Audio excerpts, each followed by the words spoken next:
Halfway through the challenge with LASHAE, you guys. I have definitely seen some results from working out with her Dance Tabata Season 2 workout. So y'all can get booty bands, water bottles, weight snatchers, yogi fits, anything that you need to work out and get your workout journey popping with LASHAE. And also, don't forget to check out ISOT because it definitely helps getting rid of bloats. So go ahead and get down below in my description box and check it out, y'all. Get this workout journey popping. Hey everybody, what's up? It's your girl Bondy Blue. All right, I'm back for another Bondy Blue show. So first of all, let me just let everybody know that we had those two hurricanes, Maria and Laura, or whatever, Marco and Laura. I don't know. I don't care. Either way, they have come and gone. They ravaged Lake Charles, which is western, northern, really kind of western, more so than northern, Louisiana and parts of Texas. We were worried about New Orleans. We were fine. It barely, like, it rained on and off, like, for 2 days. But normally it rains that much throughout the summer anyway. We get a lot of torrential rain here. Houston didn't even have any rain from what I understand. But my prayers are with everybody from Lake Charles that was, hurt in all of this. Their property, they all had to come here. It's like the first time New Orleans has ever been somewhere where, folks are coming here instead of us going, somewhere else. Because, forever when I was growing up, we would go to Baton Rouge or we would go to Mississippi, depending on where the storm was going. So to be a place of refuge for other people, that is a blessing, when you think about everything that we have gone through. And this is what is this? 2005, so it's 2020, so it's been 15 years now. Since that happened. Such a huge thing in a lot of our lives, those of us who are, born and raised here, prior to the storm, so yay. But it is a beautiful day here in New Orleans, all right? So thank y'all for y'all prayers. Thank y'all for inquiring, for DMing me, for, hitting me up to ask me how I was doing, for texting me. I appreciate y'all so very, very much. It means a lot that y'all care, okay? So yes, we're good. Thank you. Let's move on. So y'all, they say Robert Kelly, that is, all your trust is out the door. She don't want you no more. Okay? Because when a woman's fed up, Robert might get beat up in prison. That's what they say it happened. Okay? Y'all should really follow me on Instagram. And if you are following me on Instagram, if I have a red circle around my Abby, that means I have stories for you to look at. And you should probably look at them. Because some of y'all send me the stuff that I've already posted, and now that I figured out how to put music to post, life has forever changed. I really love Instagram. Instagram is my favorite social media platform outside of YouTube, obviously. But I love it over there. So if y'all are over there, make sure y'all are checking out my stories, okay? So yes, I'm going to read to y'all what they're saying on CNN's website about our boy Robert Kelly, or Kelly. I don't know, I'm not saying he's not our boy, but y'all know what I mean. Black community, okay? Like, the black community allowed this to go on for decades, and now he's finally in prison and, reaping what he has sown. And I don't feel bad about it at all. Like, I just want to, like, quote all of the songs. I was born in these streets, raised in these streets, hustled in these streets. Like, yea, though I walk through the valley of these streets, shall I run these streets? 'Cause I run these streets, but you don't run the prison, yeah. And now, getting your ass kicked, yeah. Not ashamed of it. Getting your ass kicked. It don't run in prison. You better ask somebody. You. I'm sorry. He deserves it. Okay, but I'm gonna read y'all what he said now that I'm sorry. It's the mode that I'm in. Okay, I apologize. It's the mode that I am in, okay? Attorneys for R. Kelly say he was attacked in his Illinois jail cell by a fellow inmate, and they are calling for his release. Child, they will do anything to try to get him out of prison. They have been trying to get him out of prison the entire time he has been in there. I mean, there have been, less petitions for Bill Cosby to get out of jail than R. Kelly, which is surprising, right? You would think with Bill Cosby's access, and they fought for a long time, but at the end of the day, they have both had precursor trials that went on for a long time. R. Kelly has been fighting this since 2001, okay? Bill has not been fighting this in the eye of public opinion for that long, okay? But obviously it didn't even really matter because they still ended up reaping what they sow in 2019, 2018.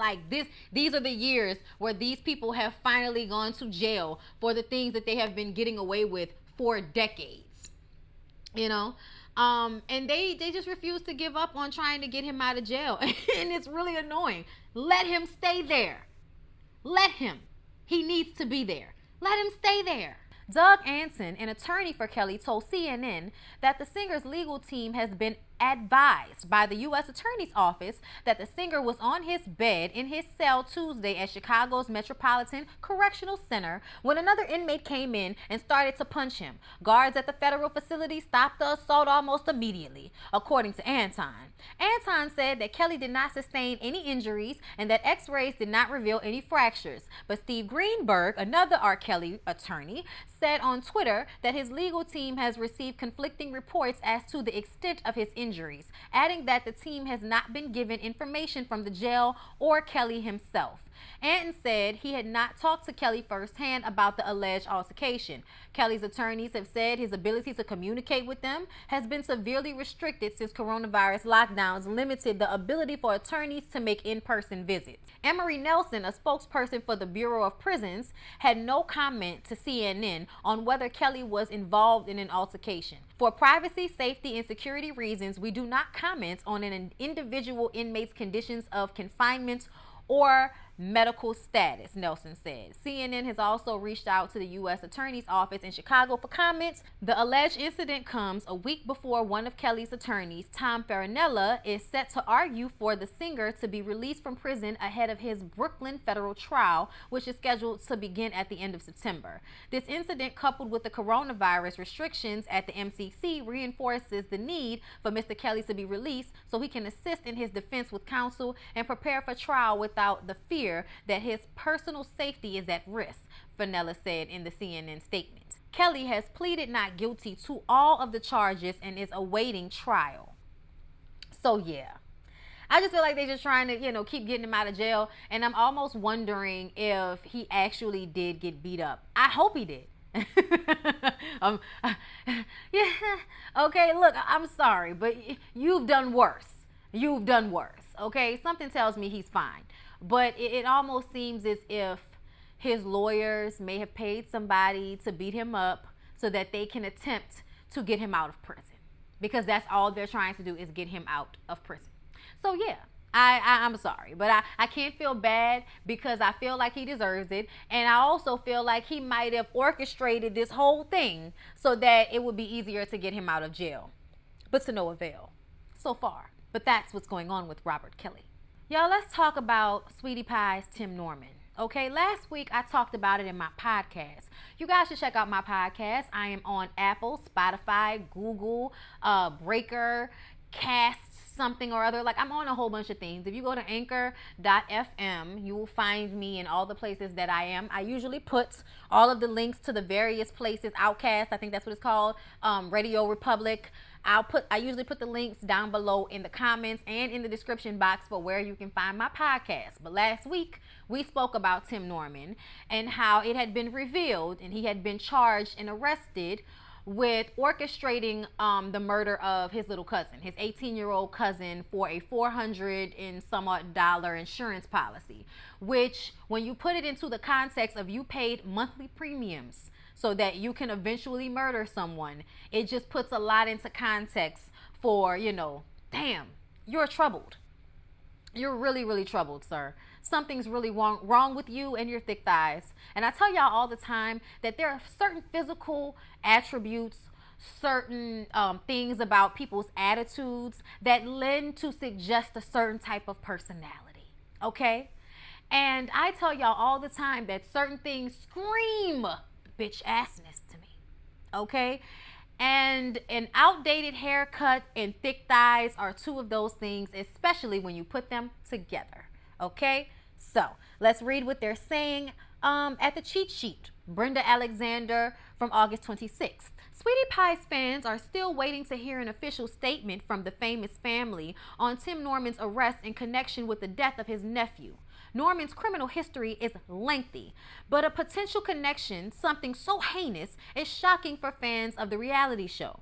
In an unbelievable turn of events, an alleged family source now claims that Norman's next target was his own mother. Norman's mother, Miss Robbie, moved Montgomery in with her during high school to assist in helping her grandson graduate and turn his life around. While living with Miss Robbie in St. Louis, Montgomery worked alongside Norman at their family restaurant. Viewers remember Norman's harsh attitude towards Montgomery, most notably an incident that led to Norman's temporary firing after Norman hit Montgomery during an argument.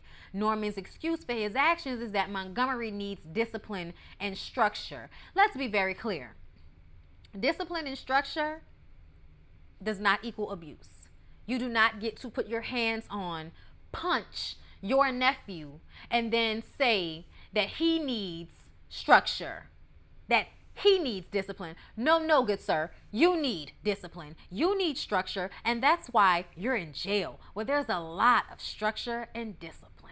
Let's move on. The insurance policies. Okay, so according to a report from Riverfront Times, the FBI is charging Norman for his involvement in Montgomery's murder. The report reveals that Norman allegedly took out life insurance policies totaling $450,000 on Montgomery 2 years before his murder. The insurance policies list Norman as the sole beneficiary in the event of Montgomery's death.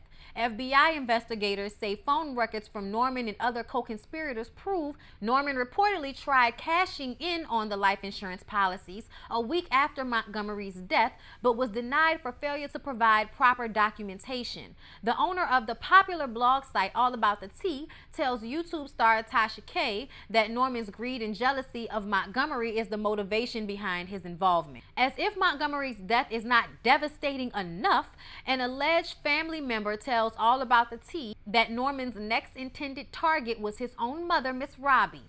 The source alleges that a $1 million life insurance policy on Miss Robbie links Norman to another potential plot.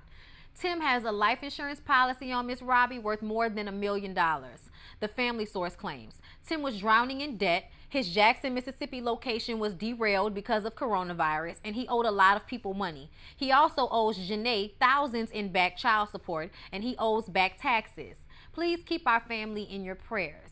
Monica from All About the Tea reveals in her interview with Tasha K that she and Norman struck up a friendship in 2016, not too long after Montgomery's death. She alleges that Norman has leaked stories to her site over the years and has been very open with her about issues in his family. So yeah, this is just word of mouth right now, and him having an insurance policy on his mother kind of makes sense. Like, most people have insurance policies on children and parents, especially if it's going to be your responsibility to bury them and take care of whatever their final expenses are.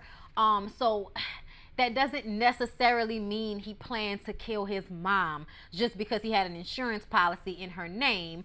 But you know, you never know. You never really know. Either way, it is obvious that something is not clicking. He's not, running on all cylinders. He's not right in the head. And I feel like he already has a history, with going back and forth to prison and spending time in jail. And now I just think he has cemented the rest of his life being there, which is so unfortunate because you were given the opportunity that not many people get.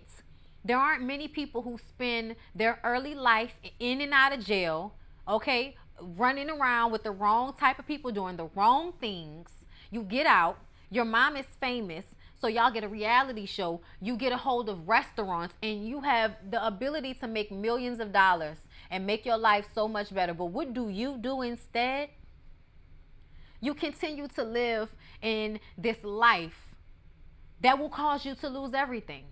Why would you ever think that that was okay? That was something that you should have planned.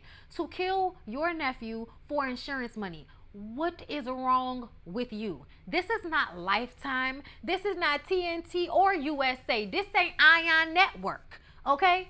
So why did you think that this would actually work? I don't understand. It's just so stupid. It's so stupid. Why wouldn't you have all this debt? File for bankruptcy like Donald Trump does all the time. What is the damn deal?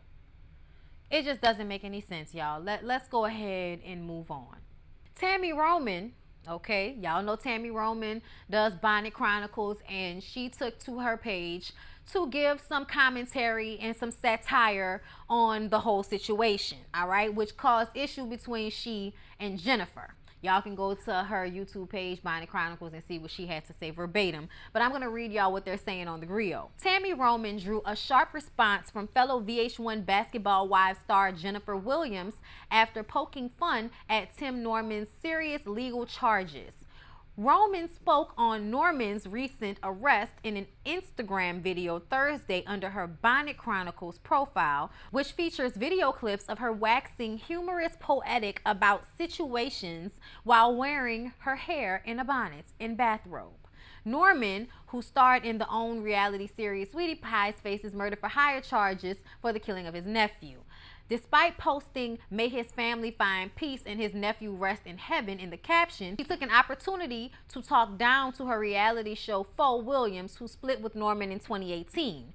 "Jennifer, you escaped it, girl. If he would do that to his nephew, bitch, you didn't have a chance," Roman said in the video. And he probably wouldn't have got caught because no one would have gave a fuck. So, even though I feel like what Tammy said was kind of mean, like nobody would care if he had done that to her, that's terrible. But that's also probably kind of true. She doesn't have a lot of family, and she has burned many a bridge, and she has a stank attitude and thinks she's above people. She doesn't retain friendships for very long, not meaningful ones. It seems all the relationships she had with people long term have, disintegrated along with her relationship and her marriage and everything else. I'm sorry, but it just, to me, it seems as if she has made her own bed and now she has to swim in it. Let's not forget how she played Tammy when they was on the show. Jennifer's not a likable person. She's a mean girl. Okay, she's a mean girl who doesn't necessarily think for herself until she's pushed into a corner in order to do so. She's much happy being a lackey, and that's unfortunate. As beautiful and chipmunky as she is, I'm just not a fan, But at the same time, that is something I don't know if I would say nobody would care if, you died. I don't know if I would say that. But, hey, that's Tammy's comedy. And, it is what it is, okay? So this was her response to page 6. "I don't talk to Tammy, and I don't know why she's making fun of a horrific situation where a life was lost. Tammy is classless, and it was done in poor taste while a family is trying to come to terms with the ultimate betrayal from one of their own," she said. "That's all I have to say about Tammy's tacky ass. With everything going on in the world and the climate within the black community, I'm saddened a black woman is tearing another one down." That's one thing I can't stand. Giselle did the same thing. I can't stand when y'all use the pandemic and racial tensions as a reason to grandstand on somebody's shoulders and make it seem like y'all little tit-a-tat has now been taken to another level. Like, stop it. Stop it, stop it, stop it, okay? They were shooting and killing black people when you were bullying people on Basketball Wives, Jennifer. Please, cut it the fuck out. Okay? I'm not a fan of this bullshit that you mean girls like to do. Okay? Y'all want to sit up there and go back and forth with people and pick them apart, and then when they finally come back at you, you want to use the current climate of the country as a reason for why they're so much worse than you are for doing the same shit that you've been doing. The same thing that garnered your fame is the same thing that garnered Tammy's.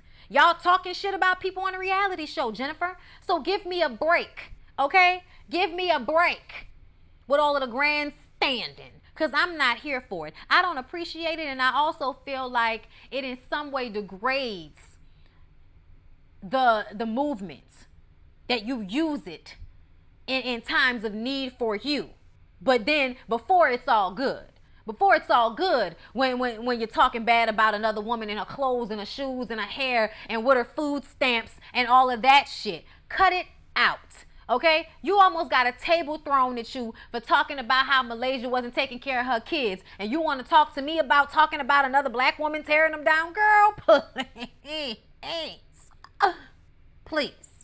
All right, so the next topic is Master P. You guys, y'all wanted me to talk about this so bad because, you know, Monica is attempting to use her relationship with Lala and Kim Kardashian to get C Murder out of jail. He has been in jail for like 10 years for the beating and murder of a teenage boy who is a fan of his. And we're going to read so we can get the information, okay, about this situation. I don't understand why Master P is going at Monica. Like, I don't understand what the issue is. I guess, you know, it looks like she's doing something that you couldn't do, and it makes you feel some type of way, because a lot of y'all men's egos is like hella sensitive. So whenever someone does something that you couldn't do, you feel like it's some type of nut check, and it's not, you know, but you know, whatever. Let's read on. This is ET Online. Master P has issued an apology to Monica in a video shared on Instagram on Friday. Oh, he's apologizing. The rapper apologized to Monica, saying he has no beef with her after naming her in a since deleted post slamming his ungrateful brother, C Murder. Earlier that day, Percy shared his thoughts on Kim Kardashian West joining the fight to free C Murder, real name Corey Miller, from prison. C Murder was accused of fatally shooting a 16-year-old at a Louisiana club in 2002 and is currently serving a life sentence at the Louisiana State Penitentiary. After hearing about his story from C Murder's ex-girlfriend Monica, Kim says she believes he's innocent and is putting her resources toward trying to get him out of prison. In an emotional post, P said he was frustrated that his brother allied himself more closely with his friends than his family. He called out C Murder as being ungrateful and questioned his thankfulness to Kim and Monica in social media posts, despite the amount of effort P and his family have put into C Murder's case. P also said he believed that C Murder's friends are the reason he's in prison. He tagged Kardashian, C Murder, Monica, and P's other brother Silk the Shocker in the post. I have been respectful towards you, and you have refused to do the same. You cannot speak on me because you do not know me, she wrote, per Hot New Hip Hop. I have only conversed with Silk. This matter is between you men, your brothers. Leave me out of this because my efforts have been the same. I just didn't see the need to post it. Check the visiting list. From the parish to Angola to Hunts, or better yet, ask his children. You responded before you read. He's never not been able to hit me, my mother, or brother and get what he needs. Focus on his freedom. This seemingly led Pete to delete his original post and his subsequent Instagram video. He preached family over everything. Boy, please. Like, let me just let y'all know, if y'all didn't know. I know y'all watching him talk about himself like Diddy does. But ask yourself why Master P never has, you know, accumulated the friends in the industry. He is right along the same lines in money as Diddy. You know what I'm saying? You know, maybe not, but you know what I'm saying. Like, along the same lines of being a mogul from rap. Same as a lot of other people. You do not see him a part of the clique, though. He might be at some of these events in his tight suits, but all in all, he is not a part of it. And I think that's because there's some heavy, you know, bitch assness going on.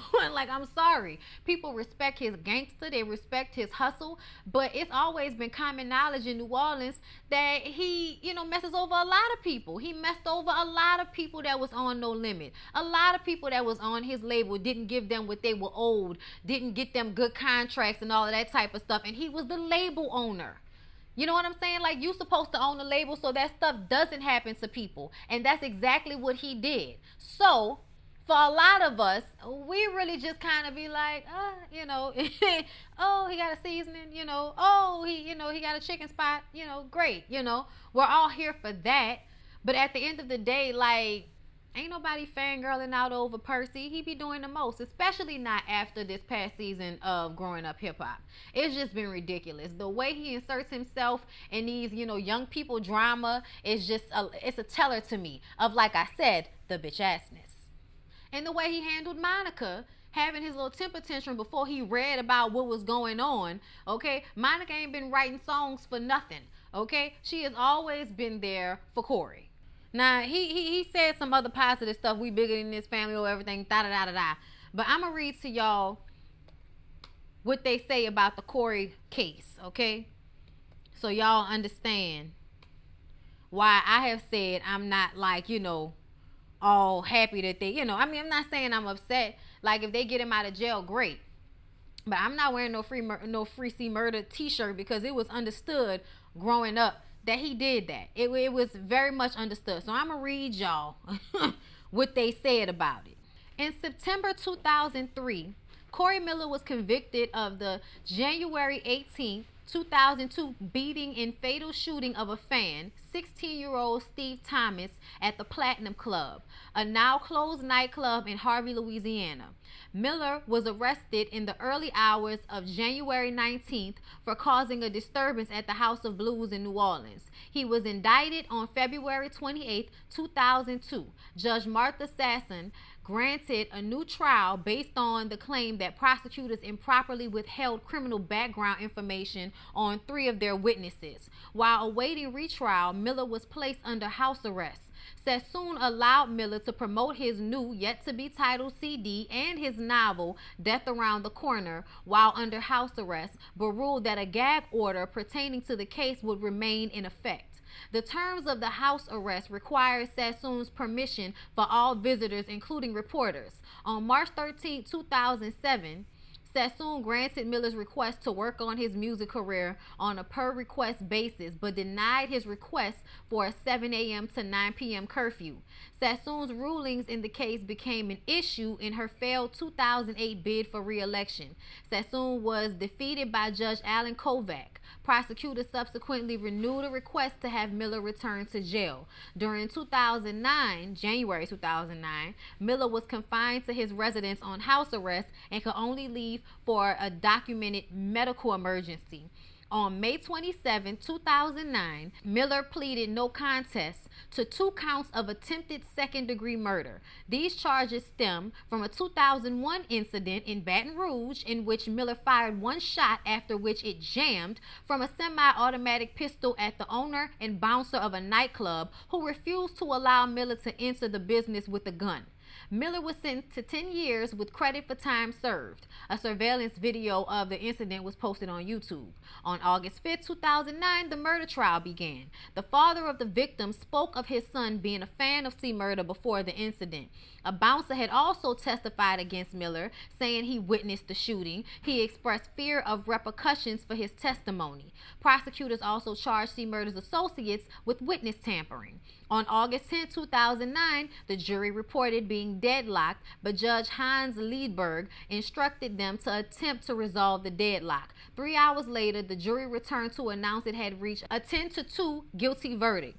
The judge suspected that, given the deadlock announced earlier, followed by quick reversal, one of the jurors decided to switch under pressure to end the trial and instructed the jury to go back and deliberate on the case longer. When they returned with the same 10-2 verdict, Miller was convicted on second-degree murder during sentencing. The victim's father said, "I am not rejoicing. I feel bad for Miller's family, but at least they can see him. What have we got but a grave site and a photograph?" C Murder was sentenced on August 14th by District Judge Hans Liedberg to mandatory life imprisonment. On August 27, 2009, Ernest Johnson, president of the Louisiana NAACP, requested an investigation into the jury deliberations. C Murder's financial woes reportedly landed him the help of 2 Harvard attorneys, one of them Ronald Sutherland, who had agreed to assist with his appeal. One of the jurors, Mary Jacobs, said that both she and a fellow juror, a 20-year-old student at Xavier University, were verbally abused by fellow jurors for their decision to acquit. According to Jacob, the abuse resulted in her switching her verdict, saying they literally made this 20-year-old girl so violently ill. She was shaking so bad, she ran into the bathroom. She was throwing her guts up. She couldn't function anymore. That's when I decided the judge don't want to listen to me, doesn't want to listen to us. I told them, you want him to be guilty, he's guilty. Now let's get the hell out of here. This account was partially confirmed by another juror. In Louisiana, a 10-2 consensus is sufficient for conviction, but a 9-3 consensus results in a mistrial. As a result, Miller appealed the conviction. On December 28, 2011, his conviction was upheld. On February 19, 2013, Miller's final appeal was rejected by the Supreme Court.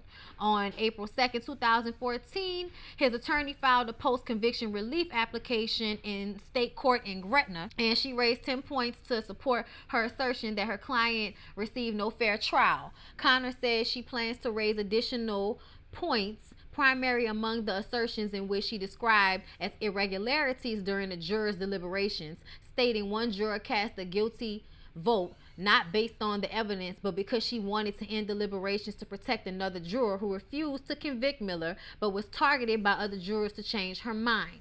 On June 26, 2018, Kenny Jordan, the key witness in Miller's trial, recanted his testimony, saying he was pressured by detectives to testify against Miller, or he himself would have faced a 10-year prison sentence unrelated criminal charges. On July 6th, another witness, Darnell Jordan, recanted his testimony, saying he was detained and locked in a hotel room by police for refusing to testify against C. Murder.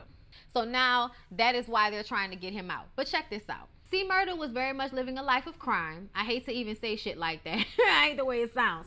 But it's the truth of the matter. The truth of the matter is you almost murdered somebody because they wouldn't let you into a club, and you beat a 16-year-old boy damn near to death. So even if you didn't shoot him, you were a part of the beating that took place before his murder. So in some way you are culpable, and in some way you are responsible. Do I think he should spend life in prison? Probably not. I think 20 to 25 years would have sufficed, in all honesty. Okay, but when you take into consideration his own witness tampering, okay, I feel like that puts a lot into perspective. Now, the jury pool, the jury deliberations being as volatile as they were, explains a lot.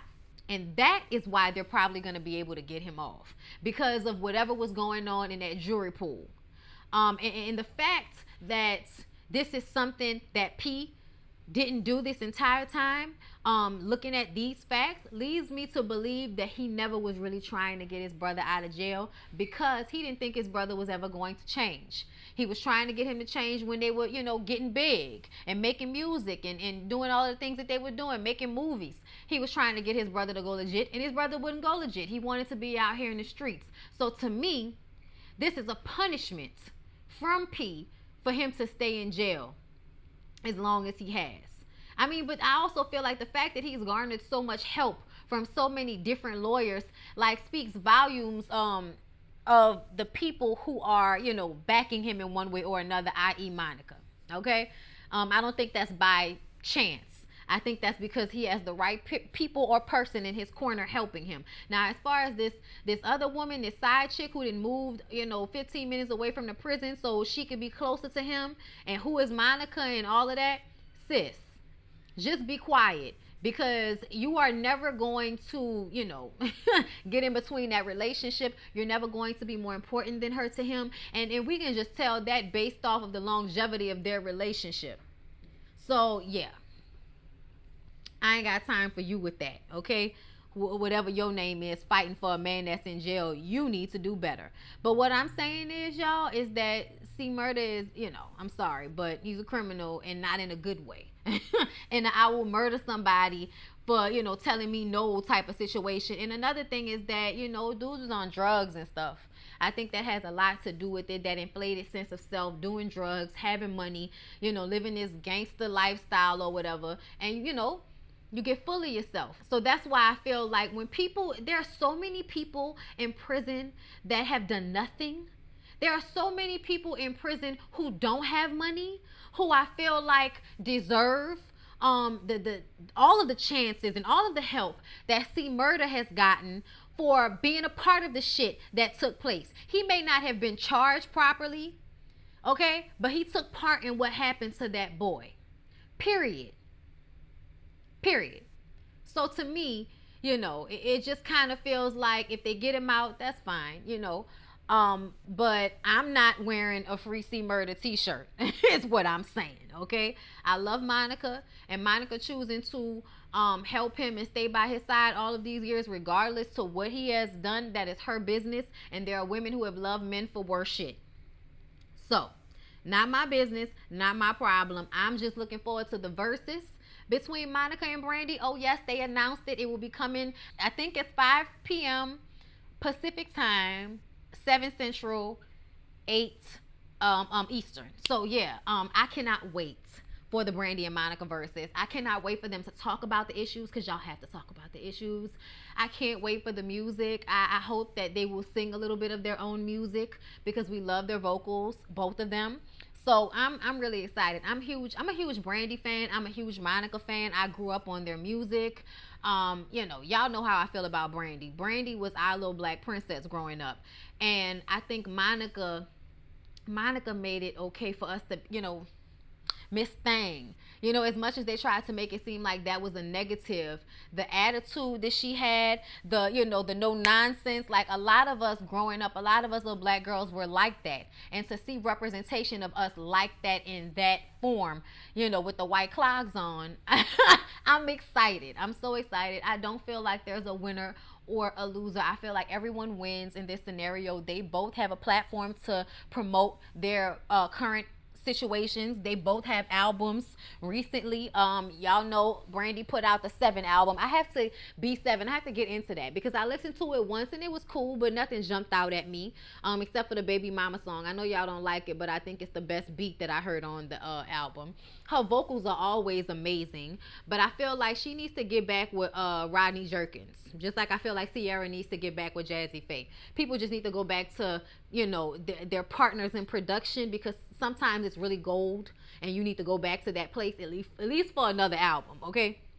But anyway, y'all, yeah, so I'm excited. I will be front row and center for the verses on Monday.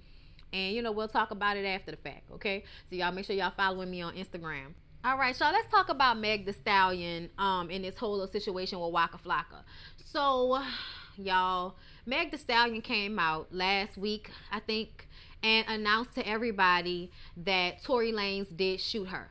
She let y'all know that it was him who shot her in the foot when she was getting out of a car. Everybody was arguing. She said, I didn't care about him flirting with Kylie Jenner. It wasn't, nothing like that. I was trying to walk away. I was trying to leave, and he shot me from the back seat. The passenger side back seat, shot me as I was walking away. And she did not tell the police what happened, because she was scared. First of all, they're helicopters. Police officers are very gun happy. They're trigger happy. They like to shoot people 7 times in the back, close range and stuff like that. That's stuff that happens all the time. So I totally understand her feeling the need to protect everybody black that was out there when the police showed up with their guns drawn in helicopters, and she's already bleeding from the foot. Yeah, I get it.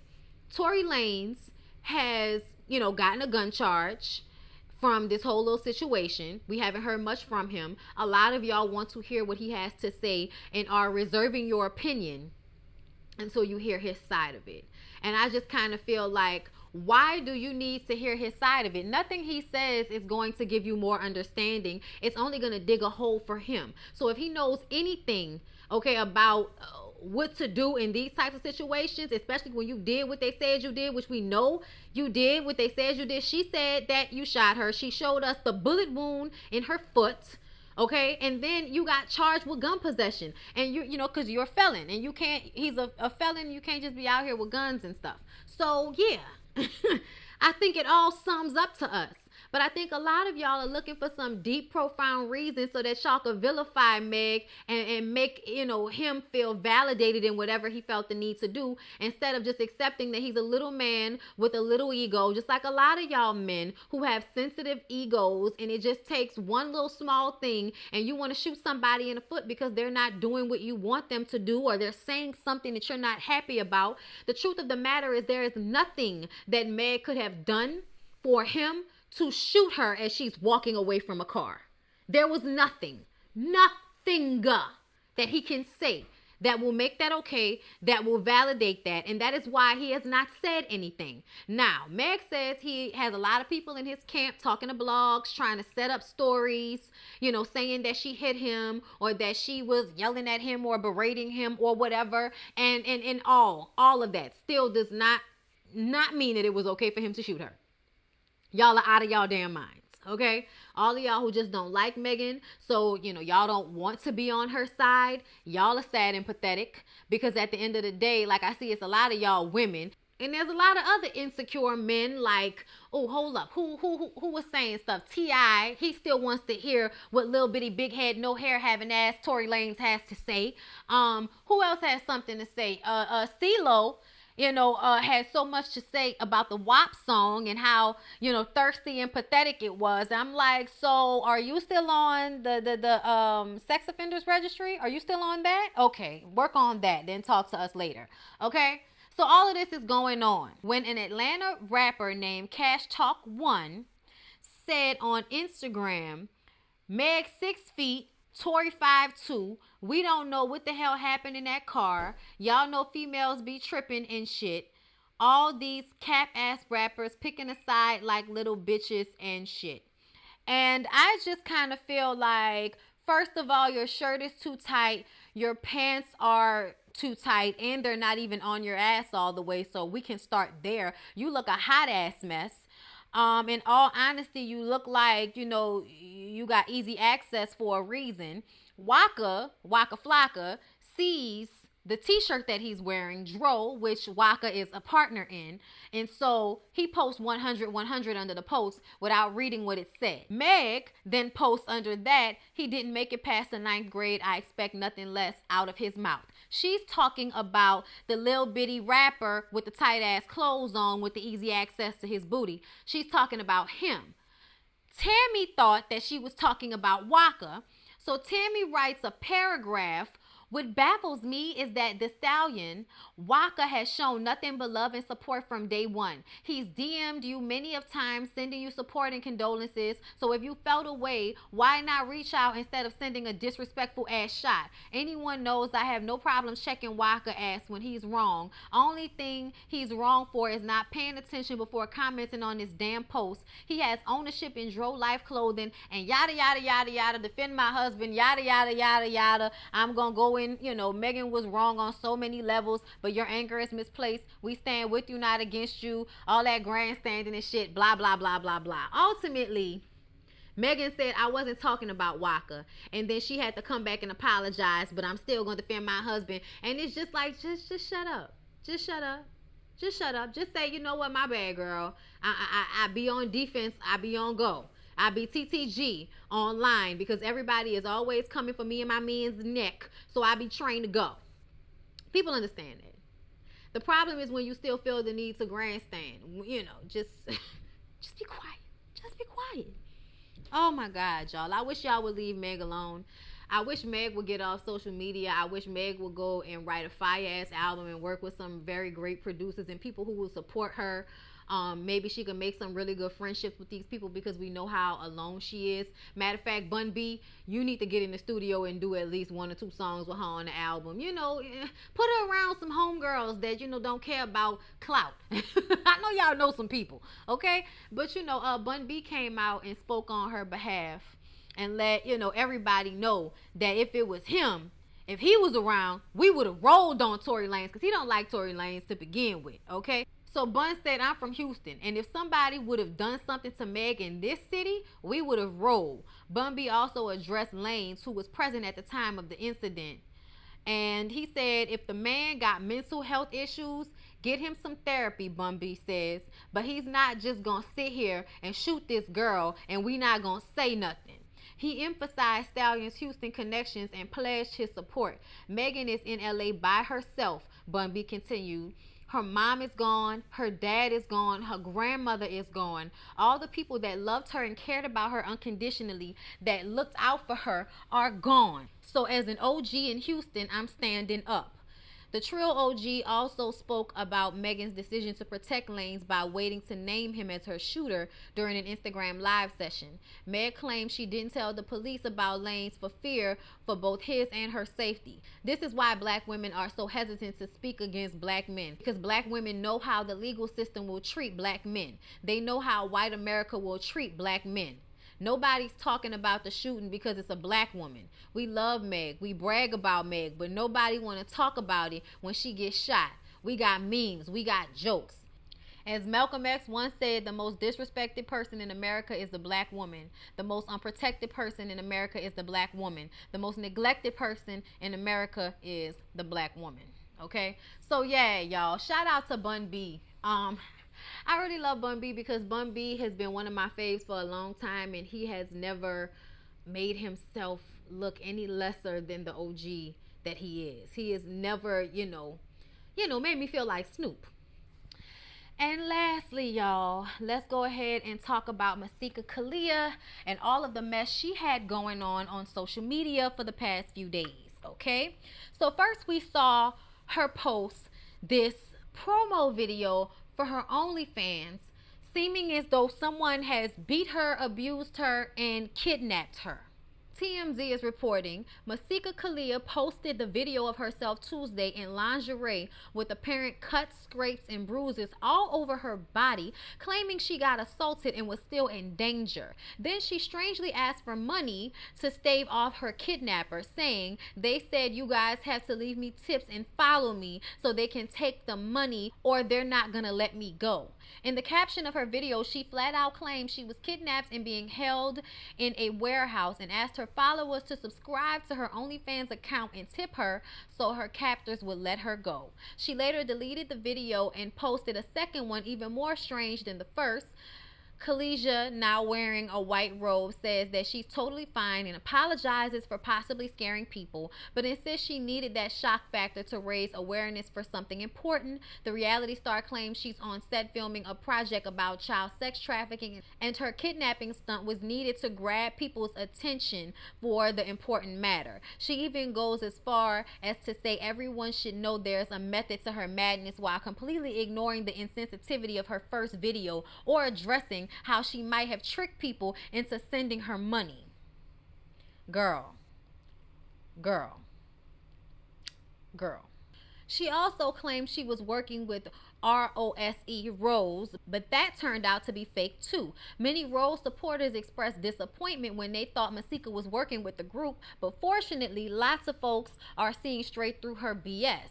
Tony Rivera, the founder and president of Rose, came out and spoke, I think at least twice, saying that she has nothing to do with Masika. She did not ask to work with her. She did not send her an email. That's not her letterhead, all of that. So I don't know what Masika is on. I don't know what the point of this was, but it looks very bad. It looks very desperate. It looks very thirsty. And yeah, along the lines of the things that she normally does. I'm not surprised. I'm not surprised at all. I'm disturbed. Definitely. So yeah, y'all, that's it. Please don't forget to come back for the podcast, you guys. I always post like a teaser to the podcast. Then I leave the links to all the podcasts below in the comments and the description box. Yes. So please support your girl's podcast, and come and see what I'm talking about in that one, because that will be a little bit different from this video. Y'all know we try to be a little bit more political over there in the podcast. So please do me a favor. What we're going to be talking about Jacob Blake in that podcast as well, Melania Trump, and some other things. So come and see me, okay? See y'all in the next one.